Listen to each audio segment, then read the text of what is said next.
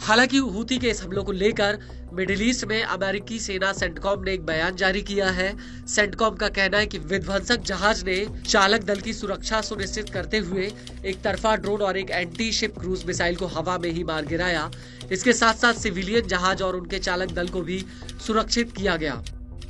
विध्वंसक जहाज 3 अमेरिकी जहाजों की अगुवाई कर रहे थे जो मर्चेंट झंडे वाले थे। हूती के हमलों में जहाजों को कोई नुकसान नहीं हुआ है और इसी विध्वंसक ने पिछले 2 हफ्तों में हूती के एक और हमले को नाकाम कर दिया था। आपको बता दें कि अमेरिका का कहना है कि 2 अमेरिकी नेवी जहाज यूएसएस स्टॉकडेल और यूएसएस ओकेन ने हूती के हमलों का जवाब दिया।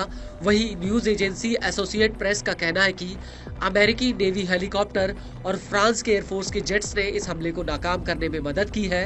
इन दोनों ने मिलकर हूती के ड्रोन और एक मिसाइल को हवा में ही गिरा दिया। आपको बता दें कि हूती ने इन जहाजों पर 30 नवंबर 2024 को और 1 दिसंबर 2024 को भी हमला किया था और इन हमलों के बाद हूती ने 9 दिसंबर 2024 को केंद्रीय इजराइल के यावने शहर पर एक ड्रोन अटैक किया था। हूती का ये ड्रोन यहाँ पर एक बिल्डिंग के 15वें फ्लोर पर फटा था, जिसका एक वीडियो भी सामने आया था।